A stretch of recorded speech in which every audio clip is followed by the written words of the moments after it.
Setiap aktivitas yang dilakukan makhluk hidup, mereka pasti membutuhkan energi. Energi tersebut berasal dari makanan yang kita makan sehari-hari, terutama makanan yang mengandung unsur tepung atau unsur amilum, yang itu nanti akan dicerna menjadi molekul yang paling sederhana, yaitu molekul glukosa, yang di dalam kimia itu biasa disebut dengan C6H12O6. Molekul glukosa ini kemudian akan diserap oleh usus halus dan dibawa darah menuju ke sel-sel yang membutuhkan energi.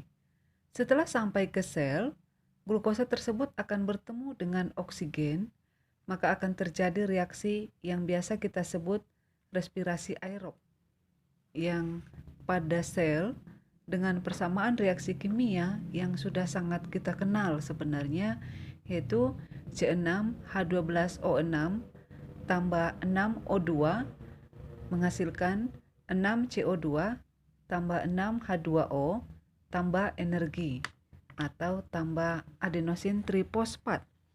Pada kesempatan kali ini, kita akan belajar tahapan awal dari proses respirasi aerob, yaitu glikolisis. Glikolisis terjadi pada organel sel yang kita sebut dengan sitoplasma. Bagaimanakah deskripsi proses glikolisis? Mari kita ikuti penjelasan berikut ini. Tahap pertama, enzim heksokinase itu membantu memindahkan gugus fosfat dari ATP, adenosin trifosfat, ke atom karbon nomor 6 glukosa. 1, 2, 3, 4, 5, 6 glukosa. Itu sehingga dia itu akan berubah menjadi glukosa 6 fosfat.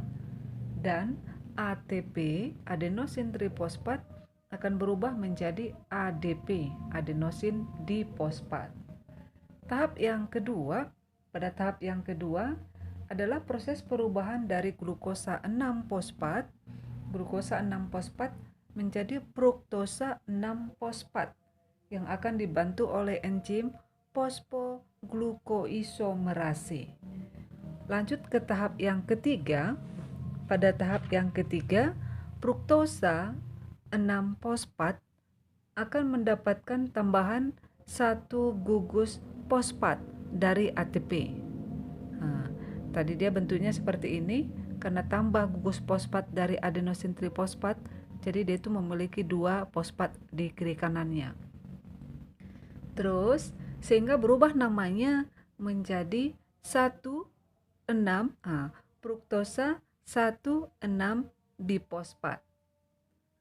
Proses ini dibantu oleh enzim fosfofruktokinase. Tahap yang keempat yaitu pemecahan fruktosa 1,6 difosfat yang memiliki 6 atom karbon dan 2 gugus fosfat itu akan dibagi menjadi 2 bagian, yang masing-masing nanti itu terdiri dari 3 atom karbon. 1, 2, 3, karbonnya 3 dan 1 gugus fosfat. Fosfatnya 1, 1, 2, 3 karbon tambah 1 gugus fosfatnya. Senyawa tersebut adalah gliseraldehid.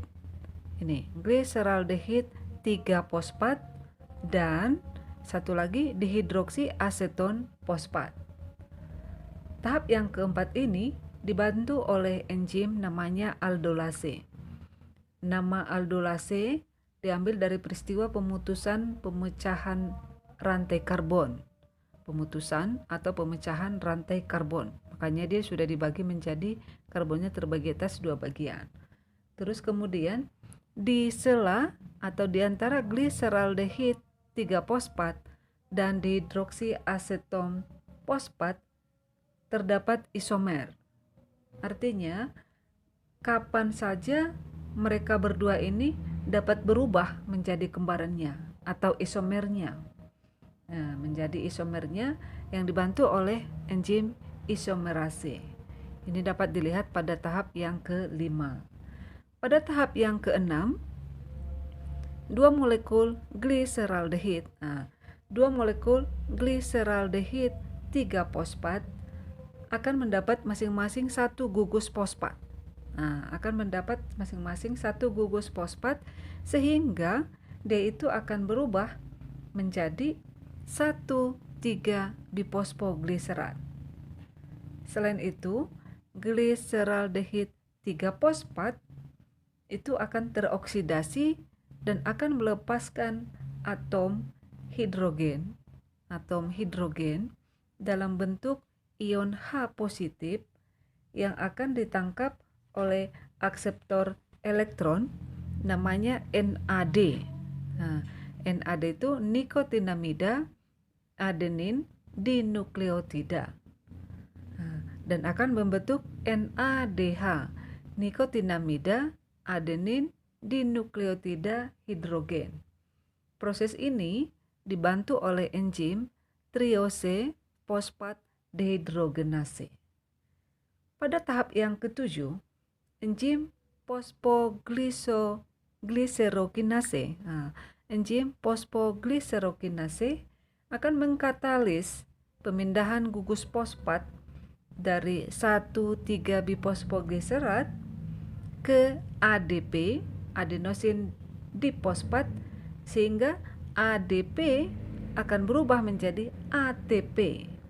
Adenosin difosfat berubah menjadi adenosin trifosfat dan senyawanya akan berubah menjadi 3-fosfogliserat. Selain itu, pada tahap yang ke-8 akan terjadi perpindahan posisi ikatan gugus fosfat dari gugus atom karbon nomor 3 pindah ke atom karbon nomor 2. Nah, seperti ini. Kalau di sini misalnya 1, 2, 3. Karbon pertama, karbon kedua, karbon ketiga, fosfat. Karbon 1, karbon 2, karbon 3, fosfat. Tapi kalau sudah masuk dia ke 2-fosfogliserat, itu karbon 1, karbon 2 di atasnya itu di karbon 2 itu ada fosfat. Baru karbon yang ketiga. Ini dia. Jadi perpindahan gugus fosfat dari atom karbon yang ketiga berubah menjadi ke gugus fosfat di karbon yang kedua, sama seperti ini. Nah, akibat perpindahannya itu, maka dia itu berubah menjadi 2-fosfogliserat yang dibantu dengan enzim fosfogliseromutase. Pada tahap yang ke-9, 2-fosfogliserat akan kedatangan enzim enolase yang akan menyebabkan 2-fosfogliserat akan melepaskan 1 molekul air atau H2O. Ini molekul airnya. 2-fosfogliserat melepaskan 1 molekul air atau H2O dan akan membentuk fosfoenol piruvat. Ini dia, fosfoenol piruvat. Tahap yang ke-10 ini merupakan tahap yang terakhir dari glikolisis. Tahap dari semuanya ini glikolisis yang ada di situ itu merupakan enzim piruvat kinase. Ini dia. Enzim piruvat kinase itu akan membantu dalam pemindahan gugus fosfat. Akan membantu dalam pemindahan gugus fosfat dari fosfoenol piruvat ke ADP, adenosin difosfat. Baru sehingga ADP akan berubah menjadi ATP, adenosin trifosfat. Dan pada hasil akhir dari proses glikolisis akan terbentuk 2 senyawa asam piruvat, 1 dan senyawa asam piruvat yang kedua. Seperti itu dia.